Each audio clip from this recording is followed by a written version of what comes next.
Welcome to the Financial Freedom Podcast with your host, Lorna Poole, sharing the secrets to creating wealth, investing, and that all-important money mindset.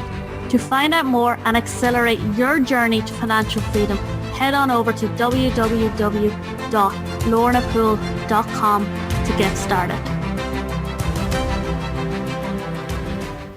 Welcome, everybody. Welcome to the Financial Freedom Podcast. Would you like to be able to boost your financial literacy so you have the knowledge, skill, and confidence to make reasonable financial decisions? And her name is Tracey Bissett, and she's the Chief Financial Fitness Trainer of Bissett Financial Fitness, Inc. Tracey educates and empowers individuals and entrepreneurs to take control of their lives with confidence. As a former executive at the TD Bank, one of Canada's big five banks, Tracey has worked with and supported thousands of individuals and entrepreneurs to secure their financial need. Tracey, great to have you here. Thank you so much, Lorna. I'm excited for our chat. I know myself, when I started to learn about, financial freedom, I had very, my mindset was like, this is not possible for me. And it's possible for more people than people realize. And we're kept in the dark about, the literature of finance or, how it works because they make it complicated. Mm-hmm. That's for sure. So Tracey, for somebody like the individual, as you say, you work with individual and entrepreneurs need a lot of help in this area too, because we get focused on our business and we don't think about, putting that money aside to create our freedom, because that's why we start the business in the first place. For sure. And most entrepreneurs start their businesses because they're so passionate about what they do and that's their strength. But they haven't necessarily had any training on the financial side of their business. So you can see a big gap there, and it's not their fault at all. And they forget to pay themselves. Yes. I work with entrepreneurs whose sales are 6 and 7 figures. And one of the consistent things I see is they're not getting a steady paycheck. And like you said, Lorna, their dream was to go into business for themselves and be able to fund their life and the things they do with their family. But it often doesn't work out that way unless you've got your eye on the money and you're actively managing it. So Tracey, what do we do to help our literature? Like, how do we figure this stuff out? Well, I think the first step is really taking some of the stigma away and opening up the dialogue. So I was really fortunate. I grew up in a house where my dad was a banker and we talked about money pretty regularly. So I think I had a little bit of a head start compared to the average person. And I learned really quickly that money was a way that I could get things that I wanted, whether it was experiences or whether it was actual things. I like to go to the corner store and get stuff, but it started with conversations to get you thinking. So it doesn't really matter how old you are. You want to start having conversations with people you're close to. If you think somebody is doing something well, or you're kind of observing them, ask them questions. What are they doing? A great resource for people, because there's so many resources out there today, so many great podcasts like your Financial Freedom podcast. There's shows, there's books, there's no end to the resources out there, but it's like dating. You have to find the right fit. So I would encourage people to look around, try out different resources and find somebody that they can understand and that doesn't make them feel like it's so complicated. You might get referrals from friends or family too on people they like to listen to.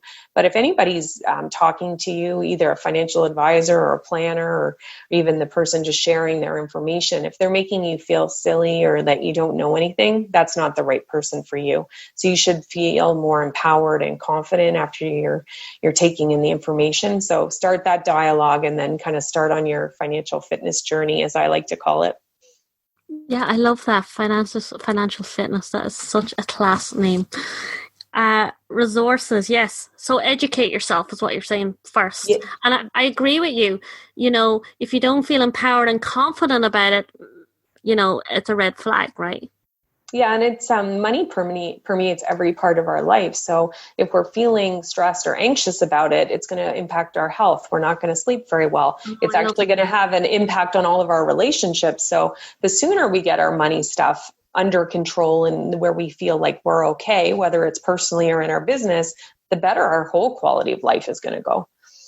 I love it. So, okay, so let's talk about financial fitness, because I love that, because that is so on point, you know. So what is financial fitness? So say they've educated themselves, they're starting to get, you know, kind of what works together and what they need to be kind of looking at overall. How do they go about it? Like, what is financial fitness? So for me, I had started with the phrase financial fitness because I thought financial literacy was too negative. Automatically, it's saying you don't know things, and that really sets people off on the wrong foot, and it doesn't make you want to learn. So to me, it's a journey, and you're starting on your journey wherever you happen to be. So if we kind of equate it to physical fitness, you might be taking that first step off the couch. You're going to go around the block for a walk.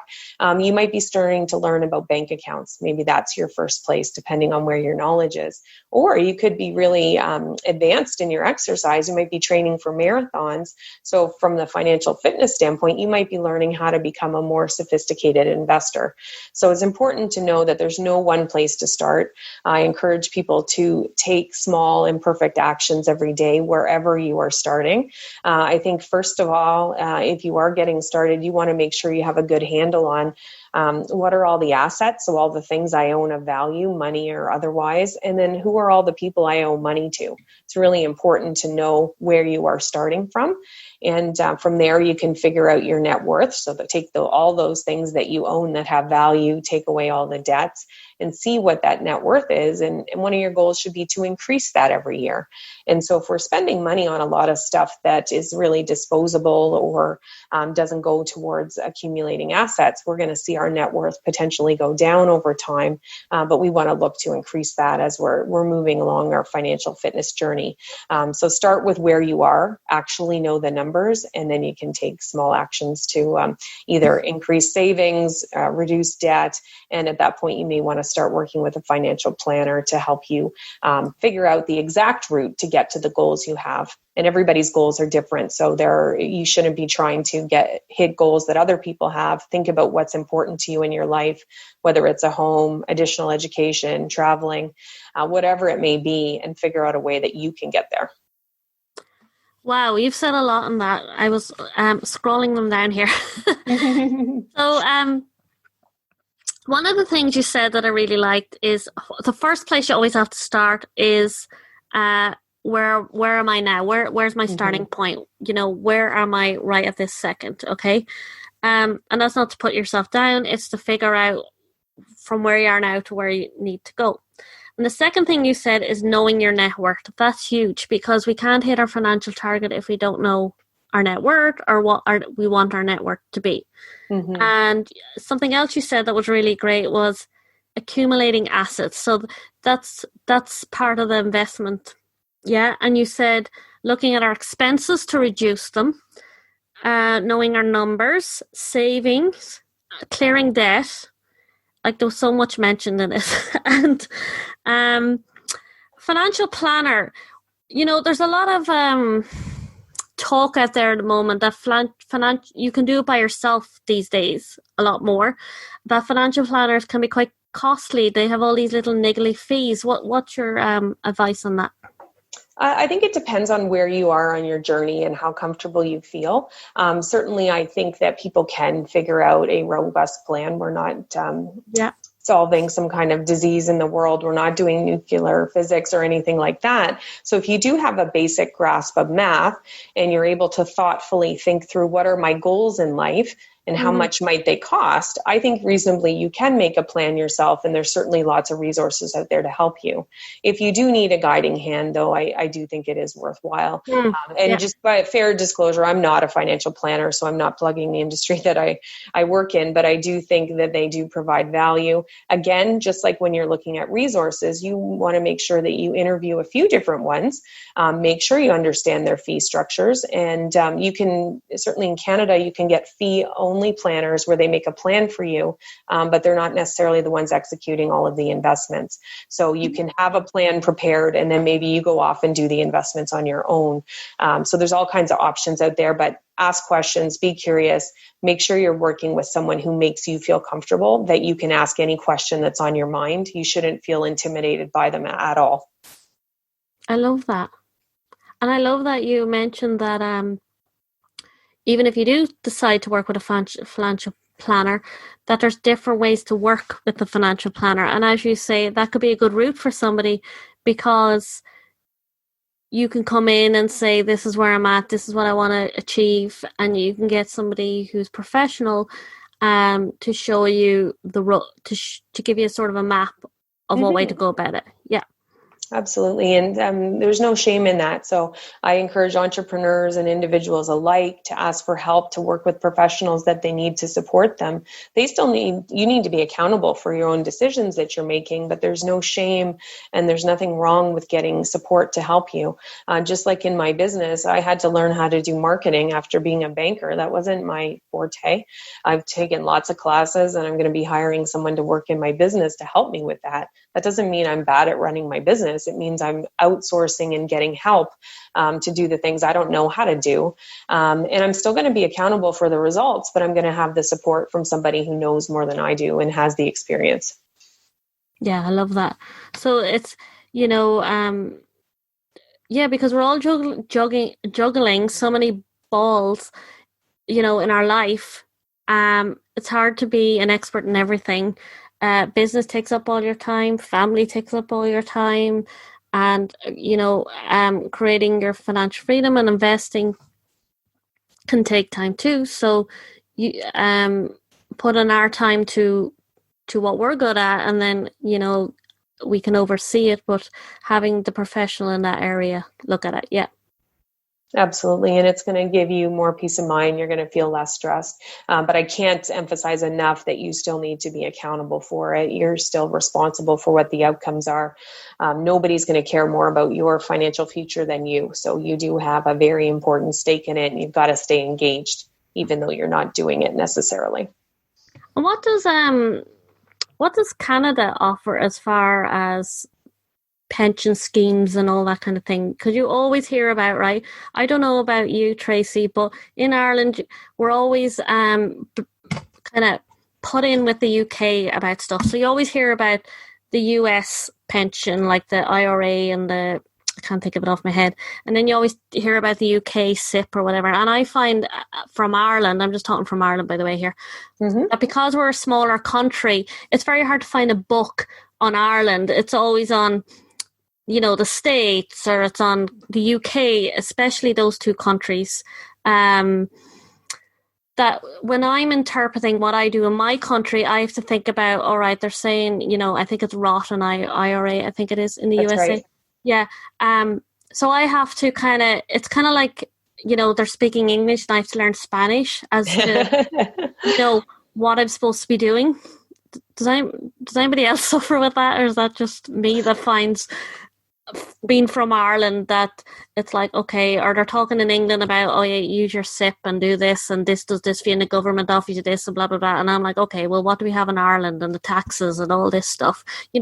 This is where people get bogged down, and this is where the financial literature can get scary for people. Yeah, we're pretty fortunate in Canada. There's lots of great books written. There are a lot of financial commentators and people who you see your country's big, so you'd have that. Yeah, make it their mission to really distinguish these things. So the government does have the Canada Pension Plan, which people who are working pay into and then get a pension when they retire. But they've got a couple other programs as well. So one is Registered Retirement Savings Plan, where when you put money in it throughout the year, you do get a break on your taxes as an individual. Yeah, And then they have something called a tax-free savings account, where you put after-tax dollars into your account, and then the investment gains are tax sheltered, so you're not paying any taxes on the gains. So there's a couple different options, and depending on people's tax situation and obviously their age and stage of life, the recommendations for which they pursue max out first will really depend on where they are in their life and what their plans are.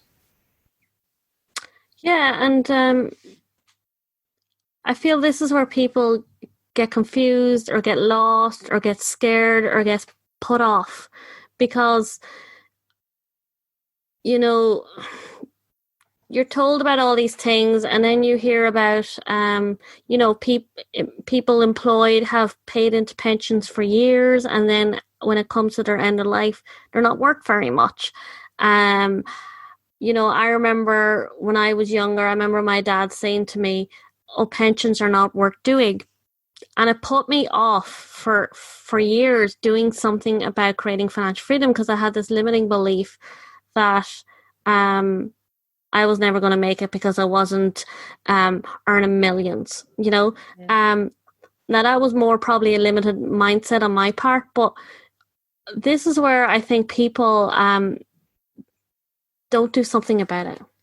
Yeah, and I would say certainly over the last 10, 15 years, we've seen a big shift from what's called defined benefit pension, where the company guarantees you what they're going to give you, to defined contribution. And certainly when you're in a defined contribution pension from an employer, it is more on you to figure out what is my entire plan, and this is how much I can expect to get from that piece. But I've got to work with someone, if I can't do it myself, to figure out, is that going to be enough to fund my retirement? What are the expectations based on what that money is invested in?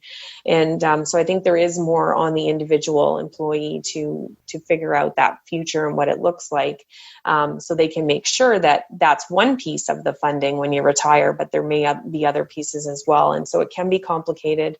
I would say you're not alone with that limiting belief, Lorna. It can be really confusing, and if it's never been something you've been exposed to, it's going to seem hard, and that's why that financial planner may be able to help you.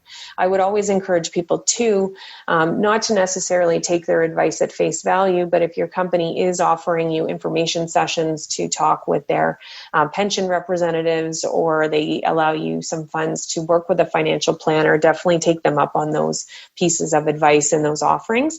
Anything that you can do to advance your knowledge and protect yourself for the long run is really worthwhile doing. What about the business, the 6-figure, 7-figure business?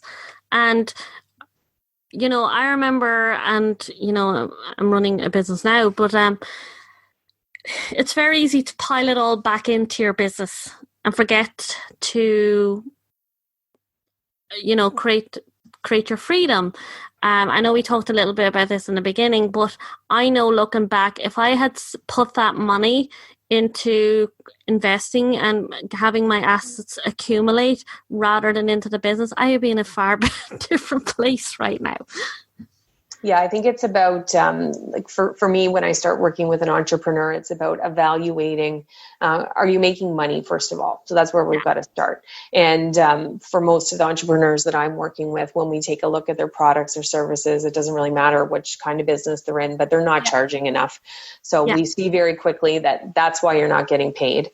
And you do need to have that steady paycheck, and how the money comes out to you, whether it's salary, dividends, or a repayment of shareholder loans. I mean, that's all around tax treatment, but you do need to be able to extract enough to cover your living expenses. Like you said, there should be another kind of bucket with money where you're going to put it towards your future goals as an individual. And then you still should have some profit left over that you can reinvest in the business. So it's getting really disciplined about looking at your business. Am I targeting the right customers? Am I making the amount of money I need to?